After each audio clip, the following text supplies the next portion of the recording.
This anime podcast is brought to you by no one in particular except you, the listener, and we all love you very much. And I know that really, you're just gonna contribute to the podcast because you just can't get enough of us. You want the hentai episodes, you want the hobby addicts, you want all the naughty, the nasty, the games. You want to hear it all. And you can do that if you go over to aapodcast.com/join, or if you go to our Patreon page, you'll be getting more content than you can possibly handle. How could you stomach even an extra moment of Mitsugi? I have no idea. But if you go over to aapodcast.com/join our Patreon, I will love you a long time, and you'll be listening a long time because of all of our extra content. And now, time to start the show. Get ready! You're about to listen to the Anime Addicts Anonymous podcast. Make your anime addiction worse at aapodcast.com. And now, here are your anime addicts.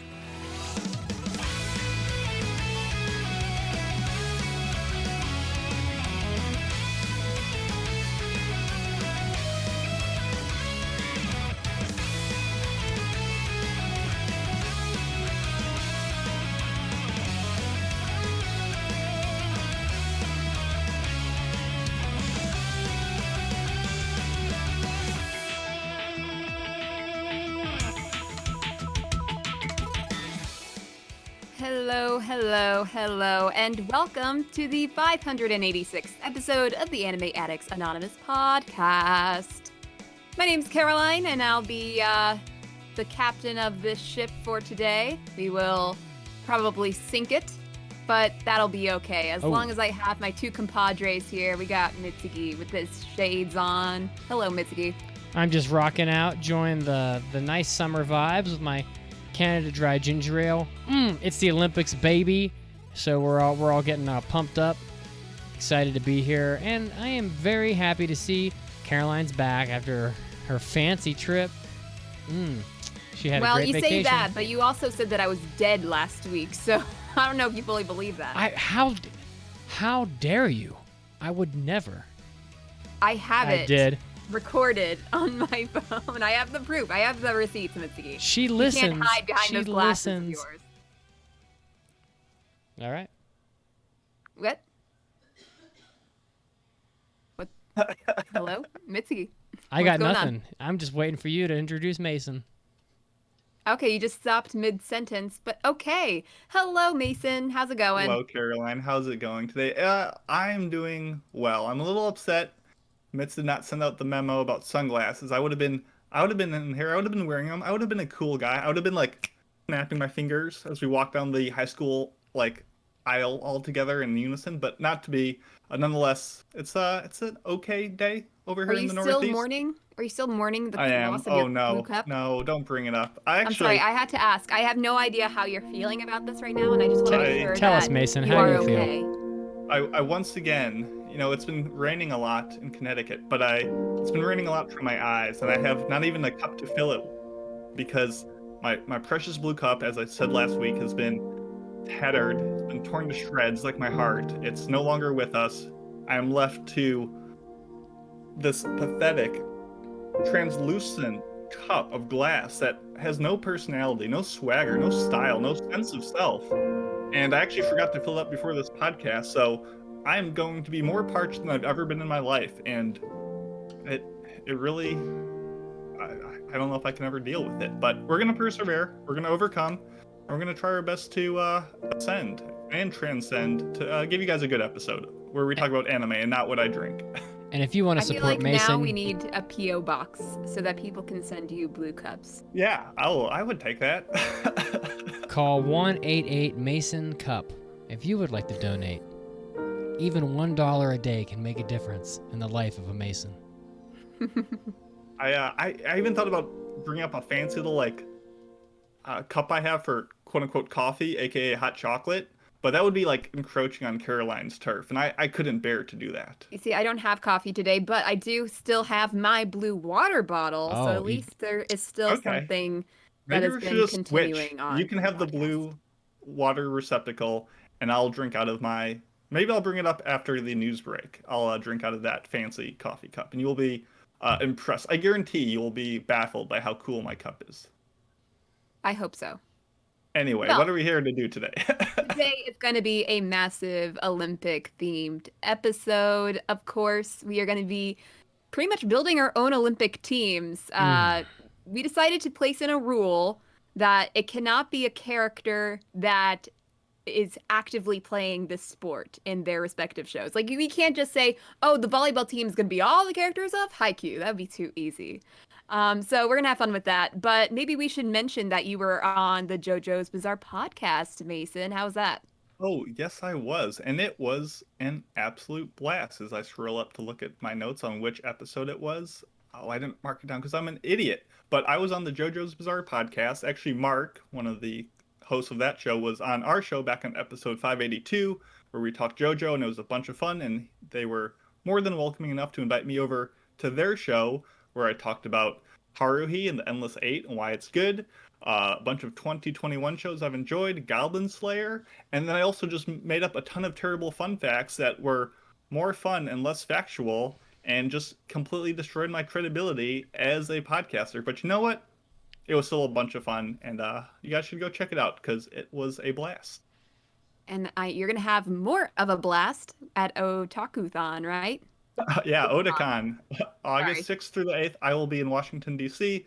As I've said before, if you are in the area and want to hang out, just let me know on Discord, and we'll meet up and have a bunch of fun. And if you are not going to be in the area or feel unsafe very validly, for the first time ever, actually, Otakon will be streaming a bunch of the convention floor and panels on their Twitch channel. So if you want to be there in spirit, you can do that. So bunch of Otakon news, yada yada yada. Go check it all out. Okay, so now that that's out of the way, we will get to our big news of the week, and then we will get into our Olympic-themed main topic, and then we'll also do our second round of summer season impressions. Mitsuki, what are we impressing upon? Oh my gosh, the summer season is so... it's... In Fantastic. a word, how would I say... It is a travesty. There we go, pretty much. There will be no passes this week or any week. The summer season is canceled. Just kidding. We're going to be doing a battle game in 5 seconds. See, this is what I'm talking about. D-side TRAUMEREI, which is like why? Why even have a... Yeah. The Idaten Deities know only peace. Peachboy Riverside, Miss Kobayashi's Maid Dragon S. The Aquatope on white sand. That's the slate for today. Yeah, Aquatope, whatever. Aquatrope is a word. Aquatope apparently is not. It's not. I don't know which is which. Then again, I don't know what a C.10 TRAUMEREI is either, so what the fuck. Oh, you're going to learn today. You're going to learn today. You can tell that none of these are isekais because they don't have 17-word long titles. So, but it's going to be fun. We'll see if anything passes. I doubt it. Well, we'll see what happens. Big news of the week time, I think.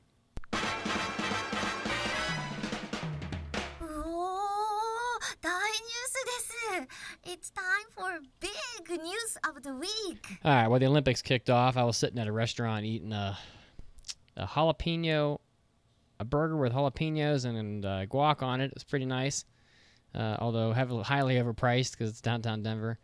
And the Olympics was on, and I enjoyed how they had the opening ceremony. They all walk out, and this time they show you where in the world the countries are from. And I was like, they put this interactive map thing for every country in the Olympic opening ceremony just for Americans because we have no fucking clue about geography. We can't find any country. There's no country in the world where we can identify it on a world map. It's where's Brazil? It's like the 6th largest country in the world. I don't know. What continent is that? I don't know. It's the whole freaking South America practically. It takes up half of South America. We still don't know where it is. So they clearly they're snickering somewhere in the world. Oh, this is here for the Americans because these Americans, they can't find jack shit. They can't find Canada. They live right below it. Just kidding. It's actually somewhat true, but it was cool. The coolest thing though was that they had Japan, being known for so many just inspirational and famous throughout the world video game series, that the much of the opening ceremony was themed to music from various video games. So I thought this was pretty neat. So there's A lot of famous Japanese video games made this list. They had just some of the games involved. They had Dragon Quest was featured. Final Fantasy was featured a couple times. Tales of was featured a couple times. Monster Hunter, Kingdom Hearts, Chrono Trigger. They got a Frogs theme in there. That's pretty nice. Ace Combat. Sonic the Hedgehog was present there. Phantasy Star, Nier, Gradius, and a couple others. I noted that it seemed like there were no Nintendo songs. No Nintendo properties featured. I wonder if, because I was thinking, there's no Zelda music. And I was like, wait, there's no Mario music. Which is funny because when they announced that it was going to be Japan for the next Olympics, I forget who it was. Was it like the Prime Minister of Japan or something like that? He popped up like Mario. Yeah. Well, it could be that, I don't want to presume, but there's a lot of companies pulling out of the Olympics this year for like sponsorships because, they don't want to be involved in the controversialness of having this thing take place during COVID or whatever. So I wouldn't be shocked if Nintendo pulled out of that, didn't want to be involved in that because they didn't want to have their music played or something. But I don't really know that for sure. But it was just weird that Nintendo obviously made a conscious choice not to be involved because otherwise Mario would have been the first one on the list to have their music present for sure. So, but I just thought it was neat. So if you watched it and you were a video game fan, you probably got, your ears probably perked up several times because it's kind of hard to miss like the Final Fantasy Overture, or like, Sonic the Hedgehog's classic like Starlight Zone. So it's funny because Mario and Sonic have their own like Tokyo Olympics like video game. Yeah. So you'd think some Mario would get in. I don't know. Yeah, which by the way, like Mario would never beat Sonic in any Olympic event. Just end of story. I mean, Mario's not like particularly athletic. He's pretty strong. His vertical is insane. He doesn't need the momentum that Sonic does. So you know what? I think high jump. Oh, okay. And pole vault, and like weightlifting. Yeah, he's got that. He's kind of chonky though. He's not going to be a great pole vaulter. Okay, you got Wario. He could do some of the wrestling stuff. Luigi probably can't do anything. Luigi's a failure at life. Luigi. Sad. No one likes Luigi, and no one likes Waluigi either. He's very lame. What? Yeah, no, he's lame. No. Waluigi's got he's lame. He said a laugh to die for. All right, but that was pretty neat. So I seem to think this was not like the first time that Japan's done something like this when hosting a big event, but it was nice to see that to get the video games involved. What else we got for this week, guys? Well, here's just a quick thing. There was this commercial that Taco Bell did for nacho fries called Fry Force, and I noticed it in the middle of the Olympics coverage. And so it was pretty cool because it's basically a mecha anime trailer that they did to what's it called? Promote the nacho fries, and it was pretty cool. It looked pretty good. I'm a little upset that it wasn't like Fire Force, like parroting that series, I guess so, but like, why did they have to go mecha? They didn't go too specific on it because I guess it definitely reminds a person of a mecha anime, but they didn't. I don't think they would want to go too specific on it. Is there a Crunchwrap Supreme, or what they call those, like the octagon shaped like those are Crunchwraps. Because those look yeah. very mecha inspired, so I could see those fitting in. Here we go. We're talking about fast food again. Yeah, buddy. Well, also, that was just a quick thing. Just going back, Waluigi would be a champion speed race walker. Come on. He would kill it. Oh, those long limber legs, he's got that in the bag. Waluigi sucks. Waluigi. Nobody picks like no one's like sitting down for a round of like Mario Party and like actually consciously picks Waluigi.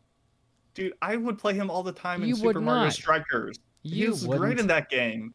Oh, his skill points off the charts. You would be picking like Yoshi or something. Dude, I pick Waluigi because when you score a goal on your opponent, he utters the most annoying laugh ever, and it's great to just hammer that down your opponent's throat. God. So yeah, But you have to hear it too. It's so terrible.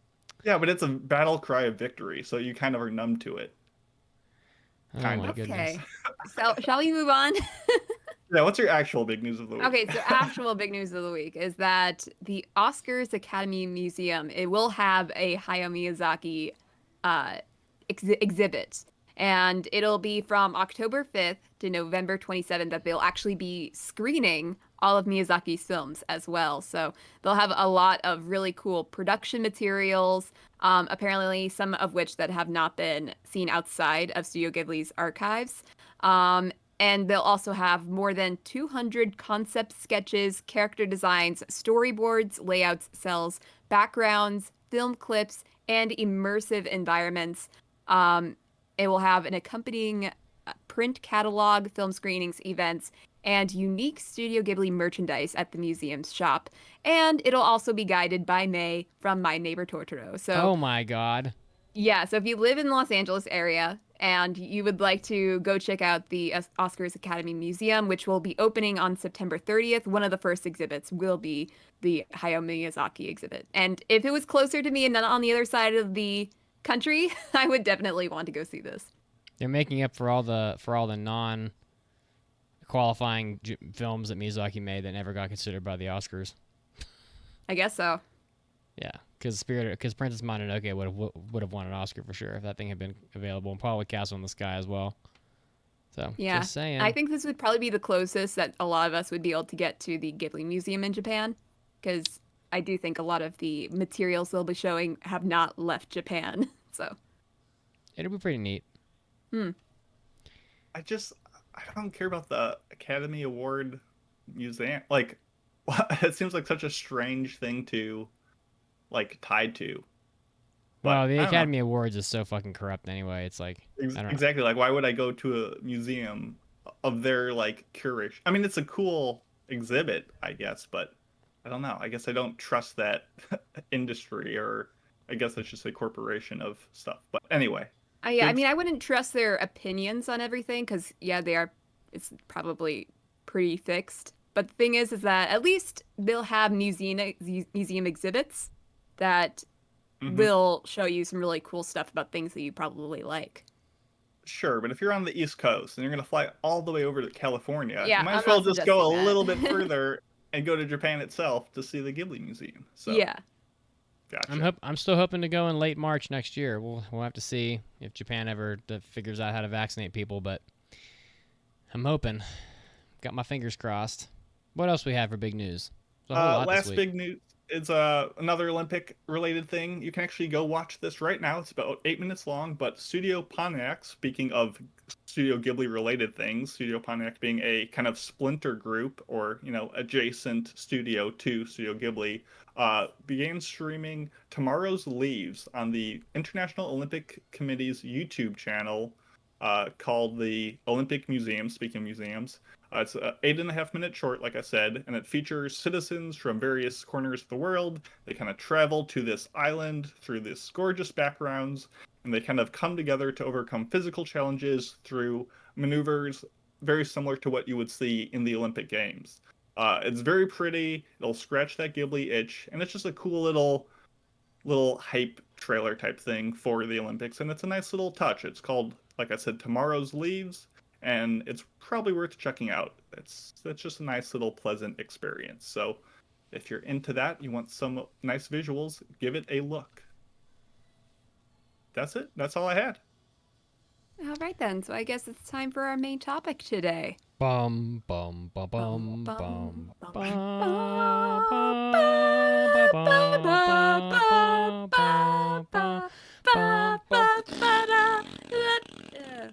Why do you have to ruin it like that?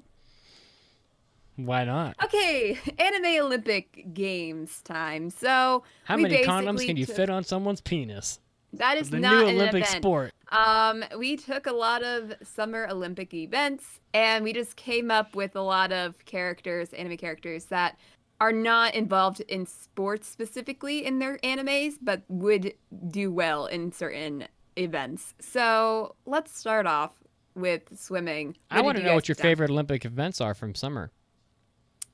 We do watch a lot of swimming in my house, but So swimming. gymnastics is always entertaining. Ah. I watched fencing earlier today, and that was pretty cool. Are we any good at fencing? I've never tried it, but I see as of this moment, the United States has, let me see here. I'm looking at the medal count here. It just started. This is just a couple days ago. So the United States has 10 medals and China has 11. China has 6 golds. We have 4. But I assume we will pass them up probably Yeah, before because too long. yeah, we have, especially with swimming, it's pretty hard to not get a ton of medals in swimming for the United States. But yeah, so I guess we'll start off with that then. I didn't really put anything down for swimming because I couldn't quite think of anything creative. But what did you guys put down? I want to hear Mason's favorite Olympic events from summer. Oh, okay. I mean, on one hand, I like the events that I can like compare myself to see how unathletic I am compared to people. Like obviously just swimming, the running events, the weightlifting events, like you can go do those events and see how much you stack up to them. But also events that I really enjoy watching just for like the novelty, for the attention they get outside, or the attention they get in the Olympics that they otherwise don't always get. Sport climbing is really cool. Rowing I find just really graceful and cool to watch. And let's for one more. Let's do. Ooh, I don't know. I don't know. I wanted to say shooting, but I remember that the the biathlon in winter is so much better. Yeah. So let's go table tennis. I think it's interesting that the U.S. lost a qualifier game to France in basketball. How does that even happen? Because we smoked them so hard in volleyball that they had to get their vengeance. Oh, really? Yeah.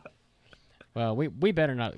Like, if the United States doesn't even like get the bronze in basketball, it's going to be pretty pathetic. But basketball is up there, just because I like the sport in general. And I don't know. I always like diving. I think that's pretty neat. The diving events are pretty cool. I like But- synchronized diving because it's always amazing how they can be so close in their movements and all that. I think synchronized swimming is my ultimate favorite one. I mean, I think that's the the hair nets, the feet kicking in the air. I mean, it's Caroline's looking at me like, the fuck? Because why do you always have to make things sound so sexual? What? How are hair nets sexual? Oh, I think he was just memeing. I don't think he was They memeing. do- Oh, okay. Yeah, I'm Sorry, just I've fucking. come to expect that from you now, Mitsuki. How is synchronized swimming sexual? I don't know. I think you can. How probably find isn't ways. it, my dude? Yes, the neon suits and the hair nets are just like, man, that's erotic shit right there. Oh my goodness, you guys are funny. All right, well, yeah. Now getting us back on track, swimming. Well, you were the one who had the first thing for this, Mitz. What was who is the best swimming person in anime that you would pick for the country, the nation of Mitsugi? Half of my nation of Mitsugi athletes are, they're either drunk all the time or they're not really serious picks. They're just kind of, we're there, but it's because, they didn't want to exclude the nation of Mitsugi because we're so pathetic. They just felt bad like not having us in there. So, I think like, I went out of my way to pick pretty much anybody from Grand Blue, but only if they're drunk. So. Oh no, I inspired you from a couple of weeks ago. They're gonna do like some beer. They're gonna hit some like beer bongs, before they dive in. They're gonna do some keg stands. So and then they're just gonna like they're gonna swim really badly and then they're gonna puke in the pool. And then nobody else will be able to swim and they'll be and they'll win by default. That's how it's gonna go. I guess that's one way to do it. But only if they go first. So we have the country of Mitsugi, we have the district of Caroline, we have the United States of Mesa. I don't know, whatever it is. But I feel like if we were to do our opening ceremonies, the Mitsugi team comes out like the guy from Tonga, like all oiled up, shirtless, like full swagger mode engaged. Is that your country's like aesthetic and ethos, Mitz? It's just like a huge mishmash. There's like all these dudes with pompadours. It's like, people that are drunk. They're like they're all disorderly. Like there's a whole bunch of like police and bouncers like all around, just trying to keep people in line. Trying not to. They don't want them to like break out into a fight. In the middle of the ceremony. We're just trying to like we're just trying to maintain a little semblance of what dignity we have left as a nation. You know what I mean? But also get a little rowdy because gotta have fun. My selection for the swimming team, a little avant-garde, but bear with me. It is Jesse, James, and Meowth from Team Rocket. Because you have to think, how many times have they been blasted off again? with Meowth the can't fucking proportion swim. of Earth that is water. Like, I've seen them yeet it off into oceans before when they try to, like, hijack that cruise liner. Like, they must be stranded in water regularly. And they've probably built up some, like, confident legs and arms to, like, get themselves back to land. Because, Giovanni's not going to help them. So they're probably going long distances of just whatever kind of pedal stroke they can. And they're probably decent swimmers. So I'm going to pick them. You said I stroke. like that logic. Meowth can't fucking swim. I mean, they'll Probably, just like, hitch a ride on their back. backs. Yeah, exactly. Yeah. He's Yeah, their with his coach. claws digging in. He's their trainer. Oh my god, he's like on the side of the pool with like one of those little orange like cone microphones screaming. Yeah, he's got it. He's got a voice that cuts through. As much as I don't respect Team Rocket and their swimming abilities, you'd probably win because we're probably because my guys are all gonna drown. So I mean, Yeah, maybe. Nice. I'll take that victory. Well, what's next? That would be basketball. Basketball, the fine sport, that involves balls and baskets. So Yeah, you're not wrong. probably Noi from Dodo Hey Dodo will be good. She's basically like a center, and a true center in basketball nowadays is like pretty rare. So she's like Shaq, although she's neither as tall or as heavy as Shaq. Shaq is 7'2" it is when he's playing, and Noi is 6'10", I think, and Shaq was 325 pounds as compared to 273 from Noi. So Shaq would definitely body Noi out, like she couldn't take him, but she's still like a pretty formidable center compared to most. I mean, Shaq is like, all-time He's the Hall of goddamn Fame. genie. Yeah, He's you can't like fight that. He's the fucking genie, man. And have you ever seen him in Gold Bond commercials? Get out of here with that shit. Dude, So- when his powers of hot and icy combined, you can't stop him. It's That's like right. Todoroki, whatever, that guy from My Hero. And nowadays, Shaq is retired to eating Papa John's pizza professionally. So, but yeah, I'd pick Noi. I mean, Isn't why that not? the way everyone wants to go? Yeah, I want to go like having a heart attack eating pizza with ranch dressing on it. Only after a very long career of athleticism. That's right. You get the best of both worlds. I want to be able to show my grandkids, like, look, here's your grandpappy 40 years ago, and I'm like all jacked and shit, and they're like, what the fuck happened? You look like shit. It's like, well, thanks a lot. Thank you, sport. Okay, what else for basketball? My basketball, I just picked a assortment of ragtag, somewhat tall people Bring from it. throughout anime. I got Leorio from Hunter x Hunter, Escanor, Gamagori from Kill la Kill, Haiba from Haikyuu, because I realized we can have people from sports not in their own sports. And I figured there's someone from One Piece that's freakishly tall. I haven't watched enough of it to know, but if you're a One Piece reader and know a tall person from One Piece, that's who I want on my team. Send them my way.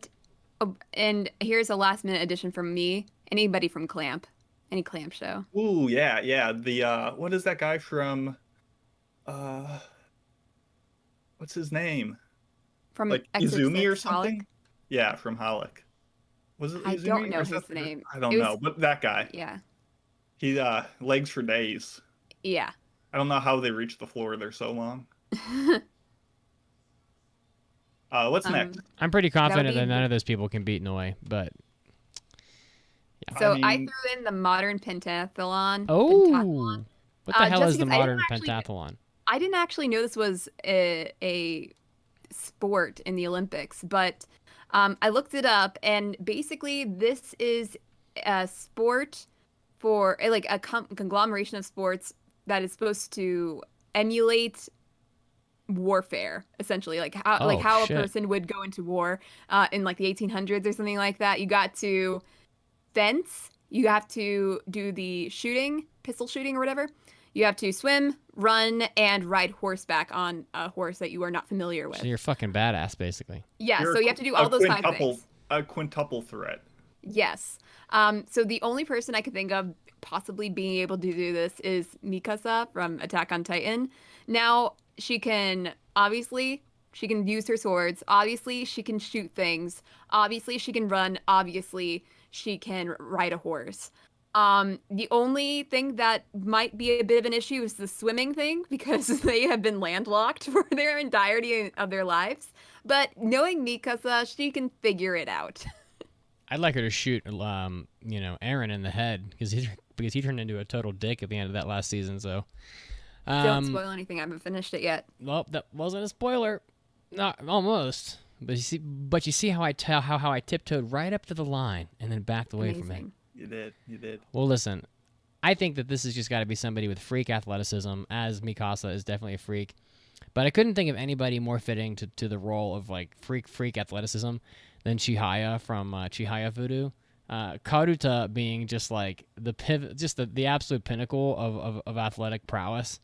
You're doing like the 40-meter dash and record speed, high jump, bench press, and intense flexibility. We're talking leg spread, head to the ground, full on kicks over your head because. So I gotta go with Chihaya here for this. I really think so salty. I'm glad he's seen the light. I'm glad he's realized the I'm telling you. athletic virtues of it and giving her props. So I'm not going to take the bait and say no. I agree. Mikasa. What bait would great. that be? I am And she- nothing if not genuine here. Oh, I'm feeling the love. I'm feeling the love. In fact, I was kind of salty that Karuta wasn't actually a sport represented in the Olympics because I thought that since it's hosted in Japan, I thought they might get the green light for that, but it wasn't there. So Yeah, it's a shame couldn't make it. The IOC was just a little too harsh on him this year, and man, fuck the IOC. There's all right. Speaking of corruption, the IOC really is probably the most corrupt committee in the world. They are, oh my god, they're like the king of taking bribes, the king of oh man, Scarface has got nothing. yeah, I'm just all probably fired also up. a lot of drug use in the IOC as well. If we're just gonna throw baseless really? rumors, yeah, they're probably And massive condom distribution, so. Love to see it. Anyway, everyone watch Chihaya Furu and what else we got? People listening to this like Mitsuki just lost his sanity. Like it went out the window a long time ago. Yeah, we had loopy mitts a couple weeks ago, and now it's, I don't know, insane, monster fueled. I don't even have Monster. I have caffeine-free ginger Dry-eyed. ale. Caffeine-free diet ginger ale, my friend. This is all me. He wasn't the same after LASIK, Mason. Yeah. It's Use whatever they put everything in in these a new eye light. drops. This eye drop, it's like I feel like I'm using like Red Eye from the first episode of Cowboy Bebop. I'm just like juicing 24/7. It's like, Yeah. oh, you guys know what? I gotta put more eye drops in.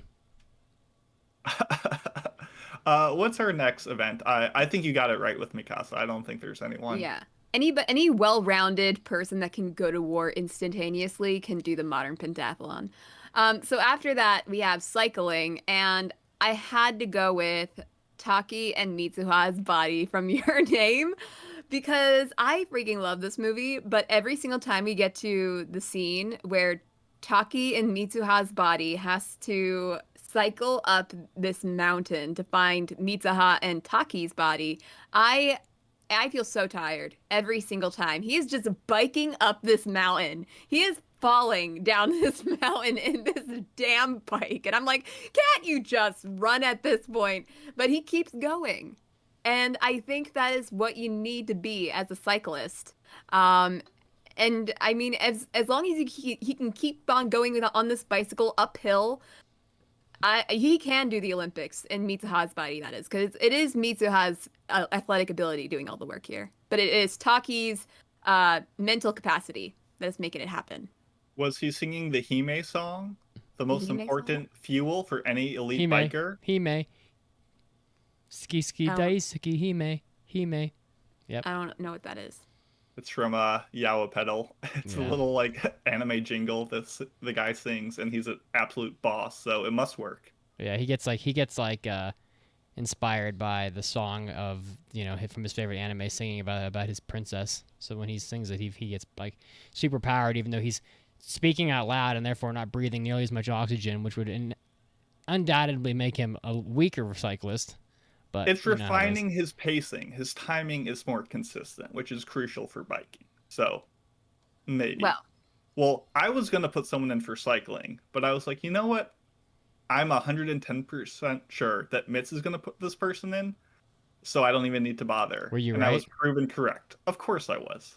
I watched half of Golden Boy yesterday for like the 63rd time. I had I these was going like to say, how many times has it been?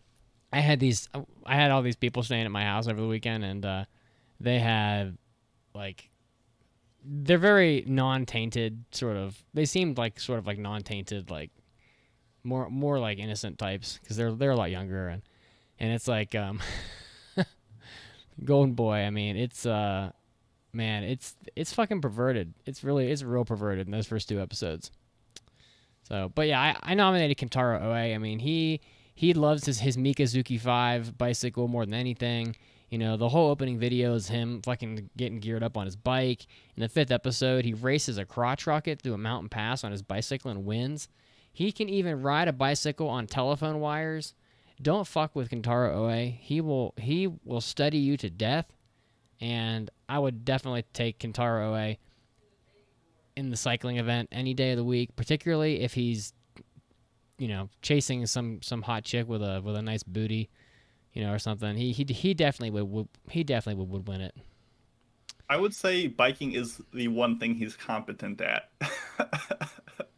And I had to put him because I mean, Golden Boy just like. I mean, he's literally going to win gold. I don't know. Like, that's where he gets it's in the his fucking name. Exactly. Yeah, it's got to be one of my top 3 favorite anime. Every time I watch it, I just get joy out of it every time, even though I have the whole fucking thing memorized end to end. It's just so funny. So, My Queen. That's right. Oh, I have like a My Queen drop in here somewhere. I'll find it. You used to. I'll find it. What do we got next? Next, we have gymnastics. Oh, yes! My queen! Ah, classic. My Queen's. Oh, I mustn't. But I can't stop. My Queen's throne. No, you sold it. You don't have any right to say it. Oh, Caroline. I think we should sit separate- Caroline down and make Caroline watch an episode of Golden Boy. I don't think I'd like it very much. The plunging valleys of her breast, the sweet folds of her ass, That's gonna be a no for me. the clinging folds of her snow white panties. Okay. It has its moments. Anyway, It's we did fucking not hilarious. separate gymnastics between artistic, rhythmic, or trampoline, but as a whole entity of gymnastics, I would put forth the team of the Pretty Boy Detective Club, because they just seem like they'd be great. They'd capture the essence and beauty of the art form and just capitalize it perfectly. And they've got legs for days, and yeah, they'd probably be great at it. Each one would have their own like specialty that they could get into, and yeah, they'd be Aren't good. gymnastic aren't like some gymnasts supposed to be pretty short though? Yeah, and they're short. Because you They're see they got legs boys. for days. Yeah, but they're also short. Okay. It's proportions. Proportions are what matter. Let me look up literally the guy who's got the most gorgeous legs in all of anime. Let me see what his height is while you guys talk. Okay. I threw in Sen from Bento. It's a pretty random shout out, but I feel like if she's able to go fight off as many people as possible in order to get whatever bento she wants at the grocery store, I think she can land whatever like across the floor of a gym. I think I don't know the all the special names for different gymnastic moves and everything like that, but she can do it. I have faith in her. So there we go. You know what? I wrote an anime down for my next one, but I realized that I couldn't even fucking remember what this anime was called. Oh my god! I put Stars Align, but that is not the right thing. I'm The soft tennis one. they're, They do like a dance competition, right? I'm trying at to one think point? of that anime with all the girls that are like Takudazaka people, and it's done by Ikuni's like underling or Oh, whatever. Review Starlight. Review Starlight. I got one of the words right. Yeah, There we go. We count that. I don't know. This is such like a throwaway for me. I was like, oh, who in anime would be gymnastics? Oh, those girls from Review Starlight would be great. They can. I don't fucking know. Go out there and like throw ribbons around, whatever the fuck they do. Rhythmic gymnastic dance. So Yeah, they do a lot of the jumps. Yeah, I could see it. Does anybody watch the gymnastics event with like the fucking ribbons and like think this is like riveting? Like I'm just so fucking. It's ribboning, that's for sure. I don't know how anybody would even understand how the fuck. That's like one of those events where you can watch it and you have no idea if they're doing well or not. I'm like, is this good or is it bad? You just don't have the eye for it, we're not trained to appreciate all the finesse. I don't know. I still think it looks cool. So, at least better there's than what that. I can do. So, next one we have is Equestrian. Yep, I took the coward's way out. All of my picks, I tried to play like very realistic, close to the vest. No superpowers here, no crazy abilities. But for Equestrian, I picked essentially anyone from Uma Musume Pretty Derby, the show about horse girls, because easy win. A little bit cheating, maybe, sure, but IOC will catch me when I'm dead. I think I have the win here. I'm like, in what anime do they ride horses? It's like not that many, honestly, but I think Griffith from Berserk pre-asshole, like pre-becoming an asshole, is perfect.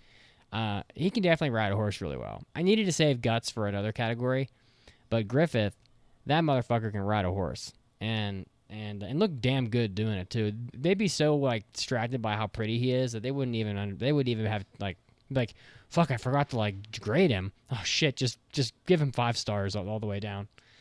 Cause but Griffith is an asshole, but he can ride a horse, so I'm taking him. In 24 years, when we do this segment again, well, 23, I guess technically now. Hopefully, please make it only 23. When we get part 7 of JoJo, those guys are all great horse riders, so we could get some Zappelli action for that. All right, I definitely can go for some well-dressed man. So let's see here. What else is next? We got wrestling. Wrestling. Wrestling is a pretty cool event. AKA pick your big beefy guys. Yeah, pretty much. So I tried to split mine up between the freestyle wrestling and the Greco-Roman. Not because I think one would be better at one than the other, but it just felt right visually. So for freestyle, I picked Thorkel from Vinland Saga. And for Greco-Roman, I picked Sleepy, aka Mad Bull from Mad Bull 34, because he's just a man's man and knows how to throw his weight around. How about you guys? I just picked Alex Louis Armstrong from Fullmetal Alchemist because, I mean, he was I was thinking Thorkel, but you already took him. So I'm like, who else is kind of like Thorkel? And I'm like, he's not kind of like Thorkel, but he'll do. He can do it. I have faith. Yeah. Thorkel, man, he's a big boy. What show was Armstrong from again? Fullmetal Alchemist. Yeah. Say it one more time. Fullmetal Alchemist. There we go. What? The eye catches. When they're like, Full Metal Alchemist. God. Full Metal Alchemist. Full Metal Alchemist. There we go. Now we got it. Now I'm feeling the vibes. How about you, Mitz? Well, it's very unfortunate, but it was discovered that Guts was caught doping in the bathroom. He's it's an unfortunate thing, but to maintain the integrity of the Olympics and the sport of wrestling, we had to disqualify Guts, and that's about it. But in his place, we have the next best thing. We have called Machio from How Heavy Are the Dumbbells You Lift to participate in the wrestling event. Oh, wait a second. Oh. I've just been informed that Machio also has been busted for the use of performance-enhancing drugs and the use of penile implants. So he's also disqualified. I have no one. Team Mitsugi is going to have to withdraw from the wrestling event. I think Team Mitsugi is going to have to send under control here. their nation's representative, you're gonna have to take the ring. You want me to get in there? I want you to get. I would pick Mitsugi on my I wrestling can't team. wrestle Thorkel. He'll throw a tree at me. I have no chance. I mean, you can just wait for him to just break the rules and win by a technicality. Yeah, I don't think so. I'm too scared. How about you? I mean, Mason, why don't you get in there? I'm too tall. You need. I don't. I don't. You're have the notably competition larger for than it. me. You have a You- definite advantage in wrestling. No, no. Yeah, oh yeah. You're- Oh yeah. You're a thick boy. You got that low center of gravity. You could upend these people. You'd surprise them. I'd have I doubts. watched that. I watched that Kabaddi show. The dude with no hair, he did great. Did you watch the whole thing? No, of course not. God, I was like, are you insane? Oh my God. Oh I did my watch all of God. Cestus though, so yes, I am insane. And that Is that- show, Does that show end up being okay? Despite how bad it looked, it was also terrible by the very end. So no, it was not good. It was not good. I watched all of it, and it did not redeem itself in any way. I watched about 5 episodes because it was moderately interesting, and then I was like, but I haven't watched any of it since. So I was guess like, that- oh yeah, I'm getting good like fun facts about like Roman era lifestyle. But no, it fell apart. Don't watch Cestus. togas everywhere. Indeed, I wish. Archery. Archery, yeah. Ooh, I feel like this was pretty easy to think of people because anime loves archery. it's true. It does. I mean, it had what, Tsurune? Was that the KyoAni show where they actually did archery? But my 2 picks, obviously got to go with my boy Ashitaka from Princess Mononoke, and also Yona from Yona of the Dawn. Also great archers. Pretty objectively easy to see them in anime do their stuff. So how about you guys? I picked Kagome from Inuyasha and also the archer guy from Dr. Stone. His name's like Yukio Saionji. Mhm. See, I was actually thinking like, oh, I can't pick him because he is like, I thought he was like a proper archer, but apparently no, he's not a proper archer. He's just somehow very good at archery. So I picked him and I picked Kagome. So I think it's a pretty good duo there. I nominated nobody. My team wasn't really prepared for archery, but I'm pretty confident that nobody can beat Ashitaka. I mean, how in the hell is anybody going to beat that guy? No one can bend the arrow like he does to Exactly. rip off people's arms. It's so cool. He straight up just decapitate you with the one arrow and have no blood come out. It's unbelievable. I know. How does that happen? It's next level. He'll like shoot you with an arrow, and both your both your arms and your head will fly off from one arrow, and no blood. Unbelievable. That's how vicious it rips apart. Your arteries don't even know. Next up, we have badminton. What did you put down, Caroline? See, I put down that one character from Gintama. Apparently, his name's like Yamazaki Sagaru. Yeah. He's got one character from the Shinsengumi who's, for whatever reason, always playing badminton. And I don't really understand why, but I think he is an absolute meme, and I love him. So he's got to play badminton in the Olympics. Yamazaki is great, except when he goes beast mode. I think either way, though, he'd be really good. I picked Levi from Attack on Titan just because of his speed and just like aerial finesse. I think he would just be flying all over the court. But yeah, I think that they'd be fun to see go head to head.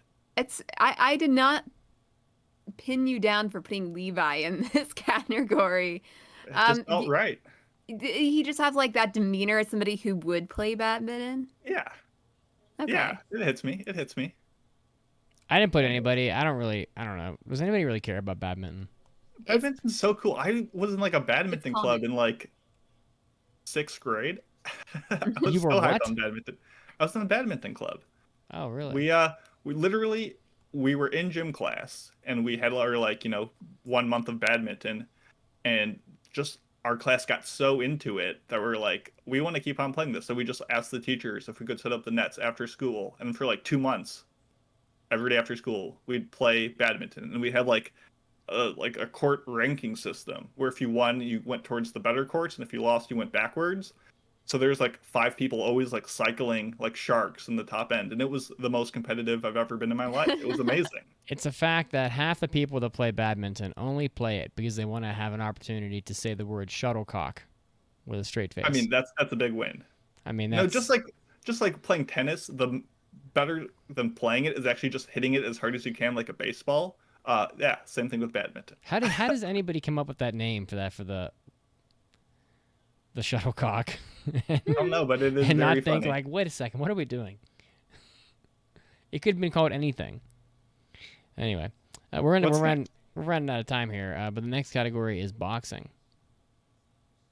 I said Saitama from One Punch Man. He is all natty. You can check him. Allegedly, I don't think he even knows what a steroid is, so I think He's he's probably safe. I think juicing. he's eligible. I mean, it was hard to think of somebody who could compete against Saitama, but I picked All Might.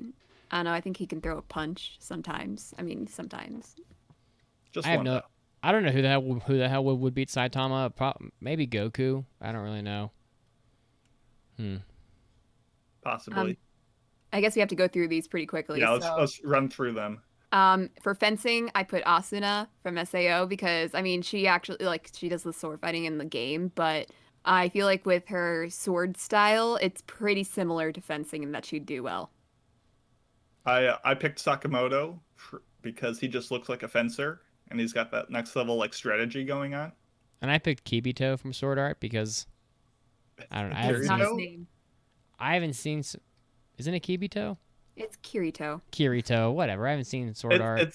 The dog's name is Gibby. We'll forgive you. Oh yeah, that's my dog's name. No, but Asuna would beat his ass in fencing. I'm just I gonna say that nominate right my now. dog in the fencing category. No one will be like, "Oh, he's so cute," and he'll surprise you, and you'll be like, She'll- "Oh." She'll have like the thing in her mouth, just like the monkeys in Sekiro. Yeah. Little bastard monkeys. Next up, we have rowing. I put Katarina from My Next Life as a Villainess because there is one episode in season 1 where she is just she is rowing like nobody's business. She knows how to row a boat and she could do it well. I picked the Hashira for the 8-person unit because they seem like they're all in sync. They are all like worried about their breath, which is like crucial to rowing. So I could see them being a good unit. I said just one of the Vikings from Vinland Saga. Just pull them off the boat, put them in there. They wouldn't be rowing the boat though. They'd be picking it up and just walking with it in the water. Thorkel will just throw he'll pick it up, and there'll be like 5 guys in the boat. He'll just throw the whole boat. Next that up, we have sailing, for which I once again put Katarina because, man, she has a lot of ships, a ton of ships. I picked the Undines from Arya. Literally, they go around all day, kind of sailing, just operating water vehicles. It's close enough. And I wrote some rich ass mofo. Very true. But they would Very have people sailing for them. They wouldn't be sailing themselves.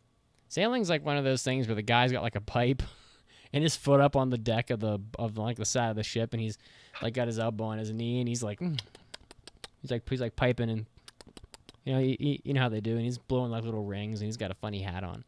You know what? I have one of those hats right here. Yeah. Yeah. Oh, ooh. Just call me captain of the sailing team, Mitz, with his captain hat. Looking like a rich ass mofo, as you say. Oh yeah, so rich. We need the glasses Shooting. now too. For shooting, I picked Daisuke from Lupin the Third and Isuzu from Amagi Brilliant Park. Oh my goodness, Mitz is reaching Wow. levels of swag we didn't know was Such a rich possible. mofo right there. Look at him.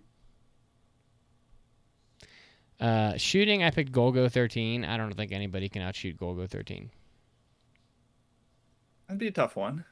How about you, Caroline? Put Kino from Kino's Journey because she like practice, or they like practice their gun sheathing and then putting it back every single night, so they know what they're doing. Quick Draw McGraw. Mm-hmm. Yeah, so table tennis, I picked the 2 characters from Shokugeki no Soma with the most intense table tennis battle, Tadokoro, or Megumi, and Satoshi, the dude who just walks around like naked all the time. They get really intense into it, so that was my pick. I couldn't think of anybody better than Megumi for table tennis, and you already took it, so I couldn't do it. All right, last So one. Finish strong. volleyball. Of course, we can't pick everyone from Haikyuu, but I did pick Chika from Kaguya-sama because Why? How? because remember that episode where she was teaching Shirogane Yeah. how to do volleyball? So she knows how to play. I don't think we ever really see her play, but She definitely knowing can't Chika, play. she will not lose. She won't. She will destroy anybody in her way, no matter what.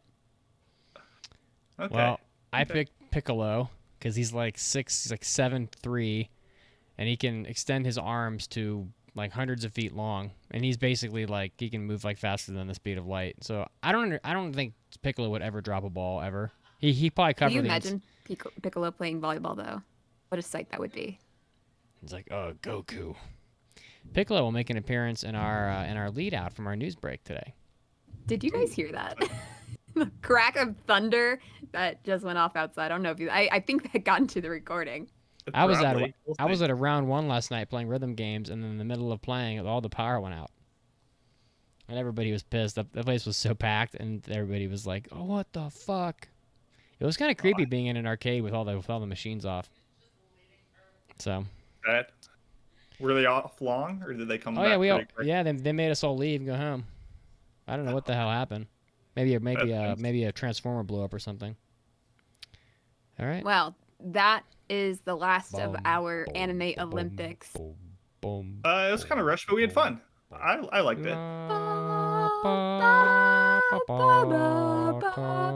All rights to this recording are copyrighted by NBC or whatever broadcasting company is doing this. Someone please replace Al Michaels. Thank you. I suppose we should go into our in-show weekly trivia question. So, in Miss Kobayashi's Dragon Maid, what are the 3 factions that the dragons are split into? And we will be reviewing your answers up next. And here's our news break. This is the AA podcast, so stay tuned.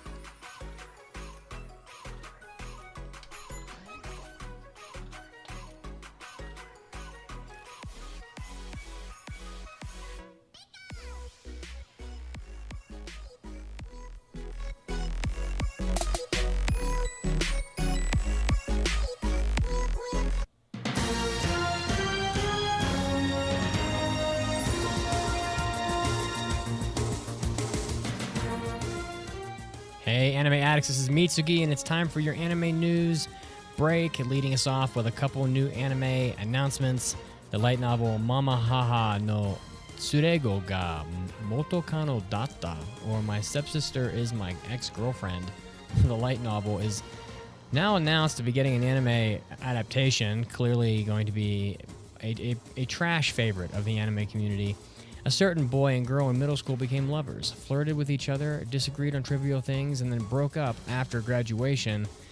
And so the two of them, Mizuho and Yume, wound up meeting each other in the most unexpected fashion.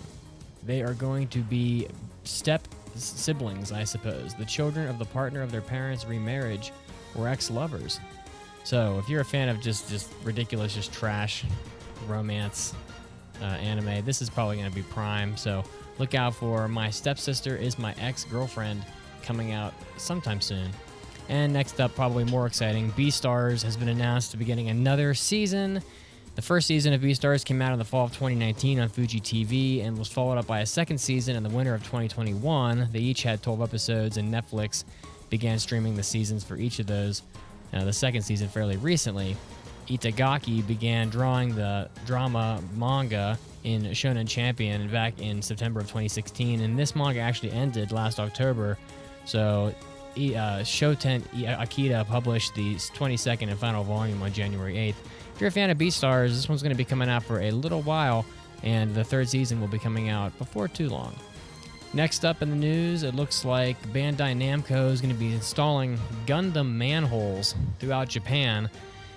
So the first installation will be in Yoshiyuki Tomino's hometown of Odawara City in the Kanagawa Prefecture, and that's going to happen on August 1st. There's 2 designs being given. One of the Gundam RX-78-2, which is going to be standing in front of the Odawara Castle, and the other of Char's Zegok, which is going to be at the fishing harbor. So these 2 manholes were officially gifted at a ceremony this past Saturday, and they're going to be displayed for quite a while. and people will be able to see them before their installation, and then they will be installed on August 1st. So that's pretty neat, and then I assume they're going to be spreading them throughout Japan, so which is, I think, an effort to invigorate the countryside since it's in such bad shape in Japan. Next up, and lastly, Uma Musume, or Pretty Derby, is getting, the game has now reached 9 million downloads. So the Twitter account of Psy Games revealed recently that game had crossed that mark. And Pretty Derby launched on February 24th on the iOS and Android, and it was originally slated for release in the winter of 2018, but it was delayed in order to make the game just a little better, and it got a PC version back on March 10th. So pretty big popularity and success for Pretty Derby. 9 million downloads for the game, and big success. This is Mitsugi, and this was your anime news break. Now getting back to the podcast right now.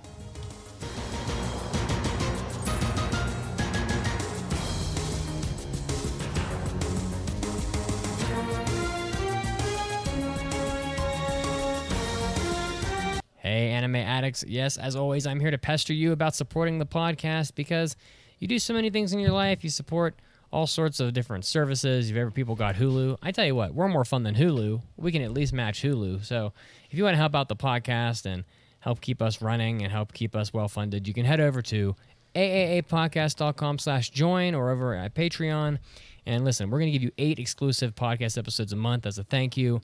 And, you'll have our undying affection as well, and knowing that you're helping to keep an independent podcast running for a long time to come. So, again, head over to aaapodcast.com/join or Patreon, make my day, and we will keep bringing you extra content. And thanks for being a fan of the podcast. And now, great moments in Anime Addicts Anonymous history.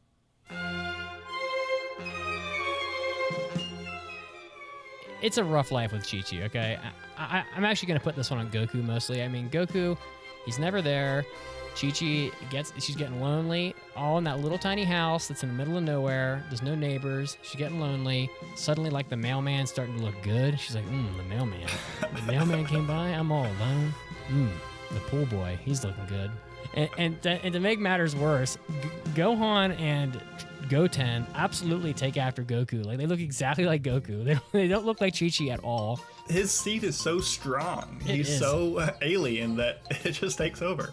They look like Goku. They fight. All they want to do is fight. They're always wearing orange.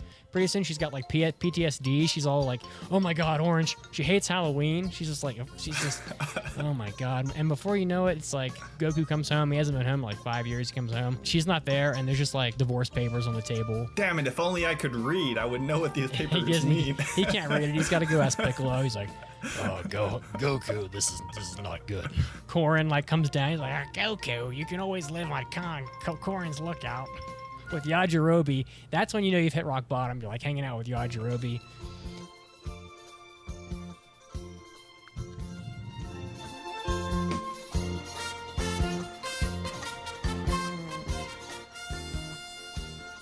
Welcome back to the podcast.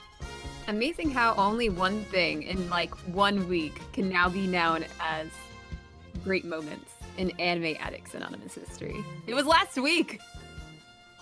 Well, it was fresh on my mind. There were actually like 3 or 4 things from that episode I could have taken, but I didn't pull them all. In Miss Kobayashi's Maid Dragon, what are the 3 factions that the dragons are split into? Apparently it's Chaos, Harmony, and Spectating? Are they spectators? That's the dumbest thing I ever heard of. Spectator sport? They're just not They're just, like, going to sporting involved events? with the kerfuffle. They're just on the sidelines. They're in the bleachers just watching the sports happen. Interesting. Yeah. All right. Well, now that we're back from the podcast, I hope everybody's all refreshed. And it's time for Mason's Unexplored Pictures. Let's hit it. Get your popcorn ready. It's time for Unexplored Pictures with Mason.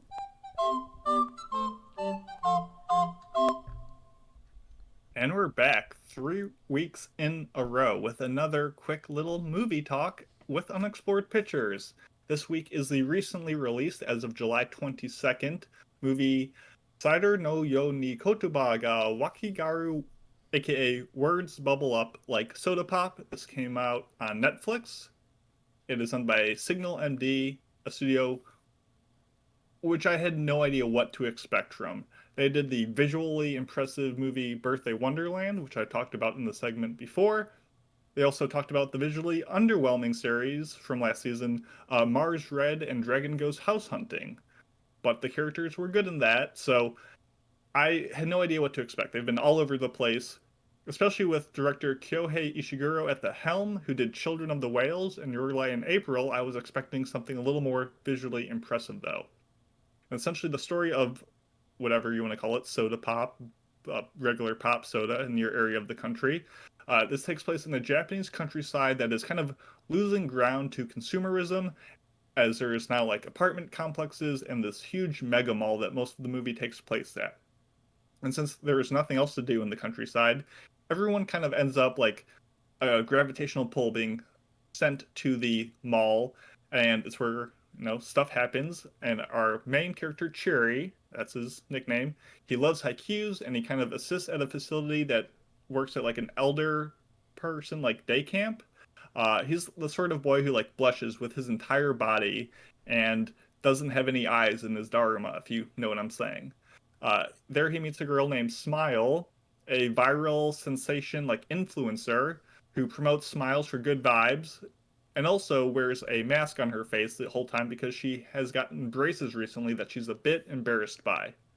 And She's got finally, COVID, doesn't she? she It's just is an big, excuse. big COVID vibes here. No, she's precious. And essentially, they learn at the mall that there's a master of haikus who's starting to go a little loopy, and he's searching for a special record, which is a big CD for you youngins. And they decide to help him in the search for this record. So obviously, the most apparent thing about this movie is pastel in all caps, bolded, double underlined. The color palette of this movie is rather eye-popping, like soda pop, with shades of like Great Pretender, especially with like geometry in the background art. And this visual burst is definitely needed because the animation is pretty meh at times, and even worse others. You have like characters with walk cycles where they're not actually going anywhere, and some like chase sequences that are really hard to follow, where you get like this like Paul Blart mall cop like scene where they're chasing after these tiny delinquents. The Kevin only Hart. thing more, yeah, louder than the visuals are the characters who make the surprised anime noises .mp3 constantly of being like startled and being like, whoa, whoa, whoa, and it's just whatever.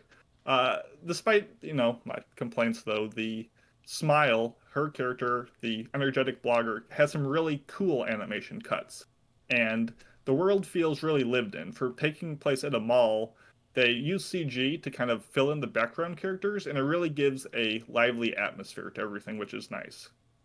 The biggest problem with this movie is that the character names are just too on the nose and come off as like lazy shorthand rather than endearing nicknames. You have characters like Beaver, Japan, Smile, Cherry, and you're just like, is this really the best we could come up with? It's kind of, I don't know, a little campy almost. And the symbolic through line of this is essentially you have Cherry, someone who wears headphones all the time to kind of dissuade people from talking to him. You have Smile, someone who wears a face mask all the time to kind of hide her self-conscious features. And you kind of get this like, oh, they're physically covering themselves up to hide from the world, to hide from society. And they kind of lean on one another to find confidence in themselves. And their relationship that is mainly Twitter based is cute. You get these like split screens where they'll both be looking at our phones, and Cherry will like tweet something, and you'll see Smile like be excited by the tweet and she's happy, and then she likes it, and then we see him be excited by her liking of the tweet. And this kind of like back and forth is really, there's not a lot of depth, but it is sweet and it is, emotionally fulfilling to some degree. So overall, at the end of the day, do I recommend this movie? Because I think it's in everyone's back pocket. A lot of people have Netflix and they'll see it pop up and they're like, should I give this the time of day? And I don't know, like, probably not. Like, if you're a young teenager or just want a lazy or pleasant watch, give it a shot. The music is really solid. It's very soda poppy electronic vibe. The story is sweet. The colors are attention grabbing. but beyond that, like, it's kind of bland, kind of bordering on cringe. Like, the writing and logic is very groan-worthy. Jumps in time feel arbitrary and don't carry any weight. Like, I don't know. There's just no assuredness to what it's trying to say, and It I sucks. get that it's Just kidding. it's not a good movie, and especially disheartening because Netflix is a big, not to say that every anime movie that comes out needs to be a billboard or advertisement for Yeah. anime, but on Netflix, like, inherently you're pulling in viewers that aren't necessarily familiar with the medium, and this isn't quite the movie. I'm like, oh, I want this spread out. I don't want my aunt seeing this movie and be like, oh, you watch anime, this is anime. And it's like, yes, it is, it absolutely is, but it's not the breadth that the medium has to offer. So I can't really recommend it, but hopefully if you did check it out, you enjoy it. So I saw it last night. what did you think? Well, I didn't watch it. I saw. Oh, you saw that it was on Netflix. I and saw you're it like, on let me wait Netflix, for and what Mason says. I was He with a group made of people. the express decision to not watch it, but he did see it. I saw it. It had really underwhelming like cover art on Netflix, and by that I mean it had none pretty much. And we settled for Pompoko as a group. It was much more fun watching Tanukis parachuting with their nut sacks and then pulling their nut sacks down in front of them and riding on top of them as they like cannonball down on top of the construction workers. And then the guy's like swinging his balls around trying to hit the construction workers with it. That movie's fucking. And then at the end, one of the old Tanukis turns into he turns his nuts into a giant ship full of gold, and then they all ride his nut ship to like the sunset. That's anime. That movie's fucking crazy. It's pretty good. It's a little too long, but it's fucking crazy. Oh my god. All right. Thank you, Mason. Welcome. Should we get to the mailbags? Yeah, buddy. You better lock it up. No, you lock it shit. up. Lock it up. Lock it up. I don't think we'll be hearing any of that today. It's time for an almighty anime mailbag. Anime. Anime. Anime. Mailbag. If you want to leave a mailbag, it's over at aaapodcast.com. Right along the top, there's a mailbag button, and you click that button. Click it. You click my button on the website. Leave a mailbag. Unforgivable. This mailbag is from Wow, that was a deep cut. Ginther. Man. Sajenther. Ginther. Oh, he has a deep cut, huh? You get that, huh? I got it. Unforgivable. So, Waffle hey. fries and a Coke or something. I want some popcorn chickens and waffle fries for free. For free. For free. Hey, AAA hosts. Was wondering what are some of your biggest anime pet peeves? The stuff that always pops up in shows that make you really roll your eyes or give a little dejected sigh. My personal ones are the totally uncalled for panty shots, and every time something slightly unexpected happens, every character within 20 yards goes, eee! Thanks, guys. For me, it's I just watched the third episode of Remain today, and it is fucking so disappointing. It's not about sports, so basically sports anime that are about other people's problems as opposed to sports. They're now transitioning into like some other guy's problems. Well, he just can't join the water polo club because not because he doesn't like water polo, but because like someone like some water polo player like hurt his feelings like 14 years ago or some bullshit. We're gonna have to find out. Club anime that are about forming or saving the club, which is also Remain. Two-toned hair and heterochromia. I can't handle it. It's just trying way too hard. Almost no one has heterochromia, and if they do, it's like not that different. So you're never gonna see like somebody with like a bright red eye and then like a yellow eye. It just isn't gonna happen ever. It just looks weird, and I hate it. You hate uniqueness is what you hate. I hate fun, and I hate anything that makes life enjoyable because I'm old. He is an old man. Oh my god. I like my I like my anti-inflammatory meds and my walker with the tennis balls. I like my meloxicam. All right, what else, guys? Mason, what are your pet peeves? I can go. Sure. So my pet peeves often stem from like overused tropes, which probably at one point were interesting and good, but become like so like reused and recycled in anime that I just every time I see like a beach episode or the childhood friend mechanic or we have to save the club from disbanding or an ending that makes you want to read the manga. Like all of that is just so tried out at this point where it's like probably the first beach episode, fine. Second one, cool. At this point though, it's such a trope that it's annoying. Though some recurring gags I actually do kind of enjoy. Like every time someone's terrible at cooking and they put like the plate of food out and it's like purple and it's got like ominous vibes. Like I always kind of enjoy that. Or I know it's some people dislike it, but every time a character drinks like alcohol, they're like, "Pwah!" and they're like all like crazy, like excited for it. You're like, no one actually does that, but I find it charming and it doesn't like take away from the show that often. But absolutely, the unneeded fan service, siblings that are too close for comfort, and voice acting that just gets overly squeaky and annoying are probably moments where I'm just like, I could have gone without this. So that's my submissions. I have quite a few pet peeves in anime.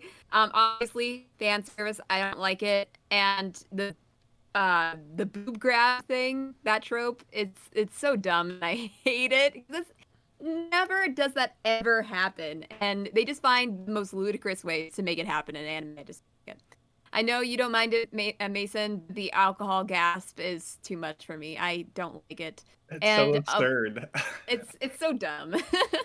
And similarly, I don't like eating sounds. Like they go, I hate that.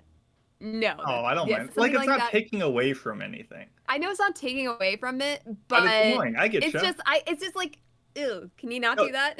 That's absolutely fine. Like I understand why you're just like, why do I need to hear this? Yeah. Cat girls, don't like them. Especially in this one show where I'm going to talk about in a little bit. It's like that battle game in 5 seconds or whatever. That cat girl has got to be the queen of annoying cat girls, honestly. Mary Sue's, like any character that is absolutely perfect and can do no wrong and is like, wow, you are the savior. You are going to save the entire world because you are just so strong. It's amazing. You're amazing. I hate those kind of characters. Long-term misunderstandings, like over something simple, like I heard them say the end of one sentence and apparently they hate me. But what they were really saying is like, I love this person so much. I could never leave them. And for whatever reason, like it's that kind of thing, you know? Yeah. And it's like some stupid misunderstanding that goes on for too long and you don't like it. Overly aggressive tsunderes where they just can't help themselves but punch everyone, especially the main boy character. I don't like them. Too many flashbacks. They're too many. Stuttering when they go like, it's like, just make a sentence. It's all I ask for. I think Sujinther also mentioned it. Screaming. Whenever any female character does that, it's like, stop it, please. Vote in the comments. Who did the better, Mitz or Caroline? Sorry if that came out very screamy, but that's genuinely how some characters do it. And finally, girls, usually in OPs, posed with their hands clasped in prayer, because that is all they could do. They go, if you're watching on Twitch, you know what I'm doing. Because that's all they can do. Because they are so useless. Else do I know that they're virtuous, pure-hearted damsels? Yes, it's just, you can't think of anything to do with this character other than hands together, looking hopeless, hopeful that some of the male characters can do something about this hopeless situation. Notable people who have done that would be that one girl in Dr. Stone in the second OP. I love that OP, but can they do something? Sorry, can they do something with her? Can they? I'm sorry, because this happens way too often that they do the hands clasped in prayer thing, and it's just This is the best creativity you got, apparently. So, I'm sorry. I went on for too long. But... No, that was good. We appreciate the hot takes. How about... Well, let me just have a sip of my water. How about... So good! Is it like Misato when she drinks a beer and she's like... Yeah. She slams her beer down. How about when people that are like 15 years old are still obsessing over a promise they made when they were like 4? That like the average person in reality wouldn't even think about for more than like 36 hours, and they haven't let go of it in 15 years. All right. Well, that was a pretty fun mailbag, and we got to hear Caroline just let it all out. I mean, Sorry. Caroline's a closet hater. She's like got all kinds of I shit am. she hates. I don't know Keep why, going but at I Lynn. will rant about anything. Though honestly, that could have been a whole entire main topic on its own. We should just have a Caroline's ranting corner. Whenever you feel angry, you just let it out. But I feel like people would not like that. I feel like I already do it so much that it's annoying. I've definitely received mailbags specifically asking me to rant about shit. Yeah, but So- they ask you to rant. They don't ask me to rant. Well, they need to They figure will now. out their They some will shit. now. They will now. People, go to aaapodcast.com. At the top, there's a big Let button us that know. says mailbag. Submit them. Let us loose. Ask me to rant about anything, and I will. And don't Anything forget the Pope confessionals if you need to be forgiven for your impure Yeah. thoughts and actions. Anyway, Okay, Alright. so maybe we should move on to our summer season impressions. Today, Yeah. we're going to be doing impressions. Impression time, believe it! You know what? Which is kind of surprising that we're doing, like, it's our second round, and a lot of my shows have not even reached 3 episodes. This is the sad song for the summer season. well, we will need to go through these quickly, but considering the quality of these shows, I don't think Oh yeah. anyone will mind if we Just have a pace to challenge it. it. So we got a lot to get through. So you want to kick us off, Caroline, or actually do you want to let the people know what the format is? Okay, so basically, every season we pick about 7 shows each, or rather, we have a full list, and based on our choices, we can go for 7 shows each. We watch about 3 episodes of every single one, and we have 2 locks. That means that we can lock in 2 shows for a full review once it's all done. And then the listeners have a chance to vote in 3 additional shows for locks. But until then, we are just reviewing the shows that we have picked every so often, and talking about whether we are going to fill them or if we are going to lock them. So let's get started with It should be fine. The impressions are really only meant to be like 4 minutes long each, so we should be able to get them done. Yeah, but we rarely listen to that. Well, we we rarely go do, on but- as long as we like. I try, but I usually fail. Yeah. First on the list is one of mine, is the battle game in 5 seconds, as I mentioned before with the cat girl. So Uh-oh. this is nothing too unique about this show. It's a bit like the Darwin's game kind of show where it's like battle game. You got special game. abilities and you got to defeat your opponents, and it's not really anything too fantastic. The main character's only qualities is that he likes sweets and he plays video games all the time. So it's basically that. The only interesting thing I found about this was that with their different abilities, the main character's ability is that his ability is whatever his opponent thinks his ability is. So he has to set up the battles in a way that can make him convince the other player what his ability is before he actually uses it. And once they are convinced, it can become that ability. Which I thought was pretty cool. But they so far I've only seen 2 episodes of this series because that's what's only out so far, and they only use him in battle once. So, but I really don't think it's going to be anything too interesting to talk about for a full review. So gonna have to fail it. Boo! Boo! Boo! Boo! That last one's Oh. really good. She really gets it in there. you feel the throatiness of it. Yeah. She's a good That old was- lady. That was a good pace to that review. Okay, She's I was fucking gonna. blistering. Damn. Bringing the heat, not There's fucking nothing around. really just much to talk about in this show. I'm going to eat Yeah, a birthday episode cake 3 pop. comes out tomorrow, so Mm. nothing you could You have see done. it once, you've seen them all. So Ooh, going in with the donuts here. Birthday that's cake a pop. cake pop. I mean, my girlfriend's company does make all of the birthday cake pops in the entire world. So, Let me go with another rip-roaring impression as well. My next one is D-Side TRAUMEREI. This is a CG show by Sans again, the same people that did the quite excellent and underrated D4DJ. but they also did like Bang Dream and Sakura Wars, which are not that great. This, right off the bat, the tone of the show is crazy. The opening has these characters with like cyberpunk outfits, with neon weapons like mage staffs, axes, Gatling guns, and ice skates, and they're just like mowing down enemies, just massacring them as this like jazzy little pop number just is playing on top, and it's such a disconnect. And right off the bat, I feel like 75% of the audience will quickly back out due to it being CG, which is fair because a lot of people come to anime for a specific look and style, and this does not deliver it. And while it does look passable by current standards, they're just not as good as Studio Orange. And while some of the action of this show does look quite good, some of the frame rate dips, walk cycles, plasticky skin, just weird stuff is going to make it not a standout. This is another like Bushiroad mixed media crossover, so it's going to be a mobile game in a few months. You don't care about the plot. No one cares about this show. It feels a little bit like Astral Chain. I will say episode 2 was drastically better than episode 1. But episode 3 was drastically worse than episode 2, and I feel like that's more of what the show's going to be like. It has some flashy moments, it has some decent directing, but frankly, few people probably cared about it at the beginning, and it's not doing itself any favors by continuing to not live up to anything special.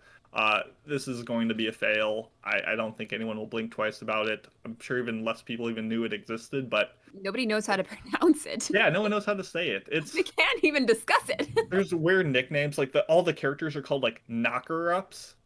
Like what? Like Stupid why? fucking How? title. Yeah, it's just Bad. it's just yeah. Man, no, fail it. Move on. Why do you know what? No, God! Why even? Why even? No, God, please, no! No! No! No!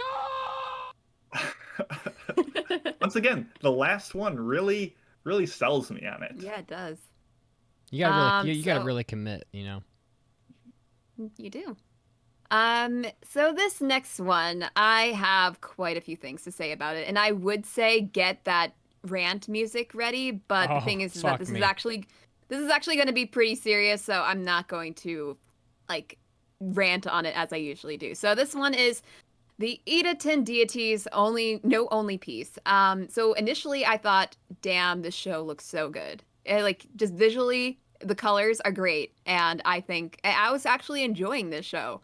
The thing is that it does have quite a bit of fan service here and there, which I am not big on. I hate fan service, as I mentioned before. But if it was only just that, I think I could have gotten past it and maybe even past it for review. But then I got to the end of the first episode, and trigger warning, because of course they're not going to give a trigger warning for anything like this in the actual show. A girl gets raped, and it is like Goblin Slayer kind of rape. It is just so insensitive. And then they have the audacity to put this girl that they rape, a nun no less, like they make this girl a nun so that they can check off that whole fetish. They put this girl in the OP absolutely shirtless with massive boobs. And they do the prayer thing, as I mentioned before, my other pet peeve. And it is just how, like, you can't even justify this. I've seen so many people justify this rape and this anime because it's like, oh, it's wartime. This has happened in a war. Don't you know what happens in war? This isn't, of course, this is what happened in the Crusades and all that. I'm like, oh, you don't have massive boob girl nun rip her clothes off in the way they do in this anime, then rape her in the most disgusting way possible with funky silhouettes and crazy music. And you don't get to do that and justify as like, this is what happens in war. Hell no! This is what happens in war, but they don't put funky music behind it. It is just disgusting, and I hated it. And in the fact that they put this girl along with almost all of the girls in this show in the OP are naked. So obviously they do not really care about the women in their show. And that just accentuates it. And I was so pissed off because I was really enjoying the show. until this happened. Are you And sure you then don't want I the only music? got. I know. No, because that's fine. it's like actually like worth. Yeah, I'm like actually expressing pissed at this. concern because it wasn't. It's not to like talk over Caroline, but it wasn't like an implied scene or like they hinted at it and then cut away. Like they show way more than they need to, and they make it almost like comedic with the colors, Yeah. the music, like people are like And I can't even gallivanting around like say- with a big old smile. Like it just feels Yeah. disgusting in like a way that like artistically seems to clash with what I hope the show is trying to say. So yeah, But they sexualize the characters that they. If I don't really like seeing this kind of stuff in anime, but I can let it go if they are trying to do it respectfully. But they are obviously not if they are sexualizing their victims. That is not how you portray rape in anything. And I'm so angry about it. Yeah. So obviously I cannot pass this show, and I hope that nobody votes it in because I'll watch it, but I'll certainly not be happy about it.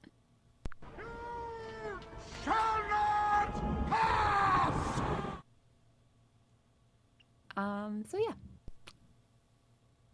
Lots of success three up, today. 3 down. Yeah. Mitz, what do you got for us? Oh, I'm up. All right. Peachboy You're up. Riverside. Peachboy Riverside, a show that I thought was going to be like intensely ecchi based on some images that I saw on the Discord. But after watching the first 3 episodes, was surprised to find that there's almost no ecchi in this show, really. This is a show done by Asahi Production, whom, let's see, what did they do most recently? They have done... Well, man, they haven't done like a whole lot of stuff that I would mention. It's like a bunch of random mishmash type stuff. Anyway, so Peachboy Riverside is basically a take on the Momotaro story. So in the story of Momotaro, an old woman and an old man living like in this house, and the old woman, I think, is washing clothes down by the river, and a peach floats down the river, a big peach, and she grabs the peach and brings it home. And they do eat the peach, but I think they eat it. But out of the peach first, a baby comes out, and that's Momotaro. And in the story of Momotaro goes on adventures and gathers these animal friends and beats the living crap out of a bunch of ogres. That's the story. So, but the spinoff is what if after the old woman left with the peach, if other peaches floated down the river, and there were more Momotaros. So in this, there are other Momotaros, of which one of them is this girl named Saltarine, I guess her name is, and Saltarine. yeah, it's it's my favorite type of cracker. Sarutorine. It's a cracker that tastes like a little bit like tangerine. Literally in Japanese, it's Sarutorine. So that's a lot of work. Sometimes anime puts in names of things. I feel like that's a lot of work to say. Why are you putting in the effort? And she basically she's like traveling through this countryside, and she runs into this demi-human called named Frau, and the demi-humans have like a bad rap or whatever for whatever reason, and they're just like going from like town to town, and they end up at this one like kingdom where they get rescued by like a knight, and his name is Hawthorne, and he's a knight of some kingdom. I can't remember what it's called. And while they're in the kingdom, just like in the market or whatever, some ogres, some like demons, some fiends or whatever attack the city, and there's 2 of them. One of them's like this big fucking, he's like a walrus ogre or something, and he's like super powerful. And then the other one is like this youngish looking girl who I guess they name her. I'm trying to get all these names right, but there's like another demi-fiend ogre who shoots like a giant laser beam at the castle wall and like blows a huge hole in it, and then she like has to take a nap, and she turns into like a little girl afterwards, and she has to take a nap. And so she's like snapping outside the town. The ogre goes inside, and he's like fucking shit up. And basically what happens is that Sarutorine like discovers that she's a peach boy, and she beats the ogre. And then the other ogre outside gets killed by who I think is actually supposed to be Momotaro, and she doesn't get killed. She gets like her like ogre eyeball stabbed out and some other shit, and she gets put in jail. And then Sarutorin and Frau go and they bail the ogre girl out, and they're running away with her. It's just like wild. And so like basically like that's what this show is. But like there really wasn't any ecchi in it. Like there was one shot where they're in the market and Sarutorin looks at like this guy holding an octopus, and she just like for whatever reason imagines herself being like tentacle raped by this octopus, and they cut to a still image of her like naked and with like covered in tentacles and shit. And I'm like, this is so out of place because like there wasn't even a panty shot, not a fucking sex joke, not nothing in the whole other 3 episodes except for this one image, which of course was the image that everyone's showing online. But you know, honestly, this show is like not horrible. It's a fun little mindless adventure action show, I guess. But honestly, like there's just really not much remarkable to say about it. It's very average. I find Frau to be disturbing looking. She's like this really, really unfortunate looking cat human thing. It's really frightening, actually. Not a fan of her, and I'm gonna fail it because it's just too middling. It's just not.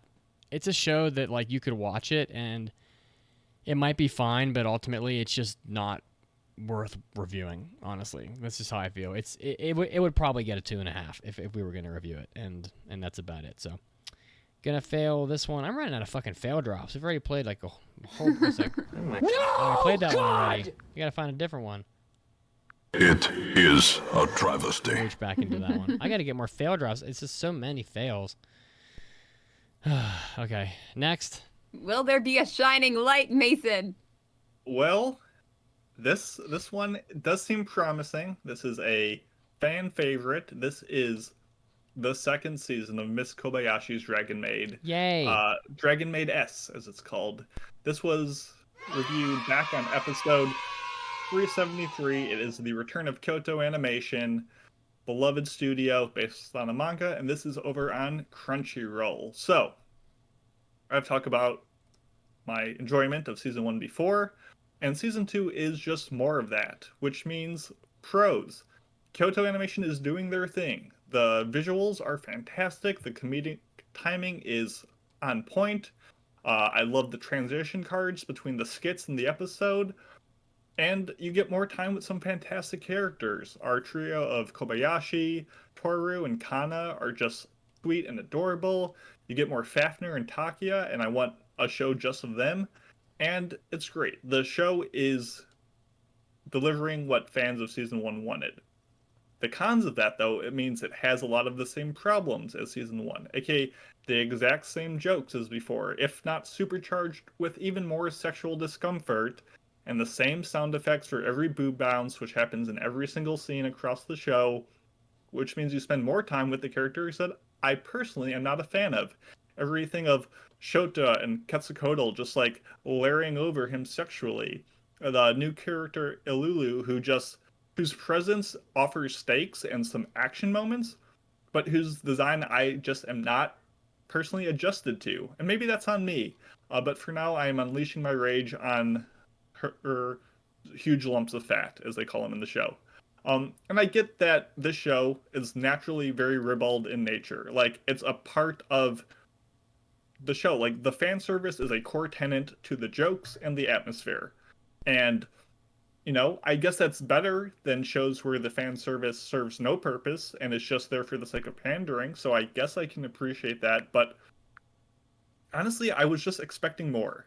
And after watching the first 3 episodes of season 2, I am just less ecstatic about watching the show than I was at the beginning. This is an open and shut case of this show not being bad by any means, but is just simply not to my taste and liking.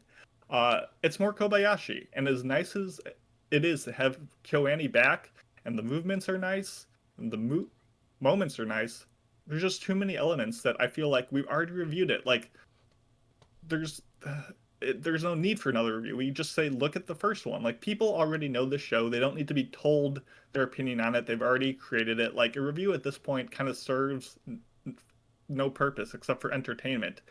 But let's be honest, there is no stopping the show from getting picked by the listeners, like particularly in a season as weak as this. So I'm going to fail the show, but I will be reviewing the show in 3 months, and I know that for a fact. So I'll see you there, Chief. I mean, we literally got to review season 2 of Yudu Camp, which by definition does not have anything going on in it except cute girls going camping. So But we never I have even no reviewed doubt. season 1, right? Or did we? I don't think we did. I don't know. I wasn't there around. I wasn't. I'm not sure. I'm not sure that we'll be reviewing this because I don't think we put sequels in the listener choice poll. I think thought it we was sequels should. after. I think people want this show. I think there's enough eyes on it. There's enough interest in it. Enough people enjoy the show still. It It just says so happened that Sorry, it says sequels beyond season 2 are not Yeah. included in Yeah. the poll. yeah, and this is only season 2. It's not. It's only one core. It's not like it's a hard watch. It looks excellent. Like Q&A is delivering their content, but for this to be the show that they come back with, it's just not to my palate, and that's on me. And we'll see what happens. How So. dare you have an opinion? Say la vie. It's okay. Any more failed drops? Smith? There we go. You got one. Okay, last one. Let's see what happens with this one, people. We can do it. Show Okay. me vanilla pudding. So That's right. I will be reviewing next the Aquatope on White Sand. So this is a show. I did not look up any of the staff or studios or anything like that because I forget to do that. But it's a very nice looking show. It's a sweet kind of show about two girls. One of them who lives in Okinawa. She is an employee at a downtrodden aquarium. She loves the animals in this aquarium. She loves the penguins. She cares so much about them. But the thing is that the aquarium is at risk of being shut down because it's not as popular as it used to be. And then you got this other girl who is coming out of Tokyo, hot off of her dreams of becoming an idol. She's a really pretty girl, but she quit being an idol because of circumstances involving another member of her group. And here she is with failed dreams and super sad, of course.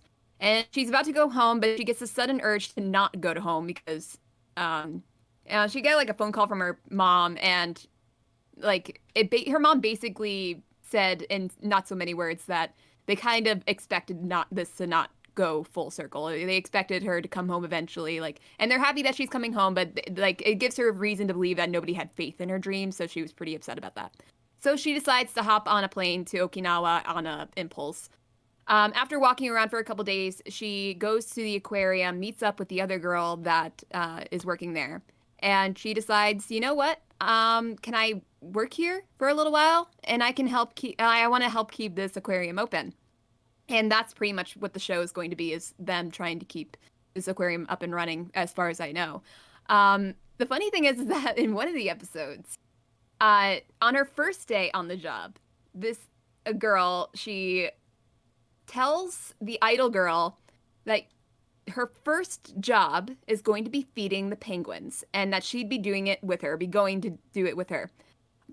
But this is her very first job at the aquarium. Feeding penguins is not easy, especially when the other girl goes to announce to the entirety of the aquarium, oh my gosh, penguin feeding time.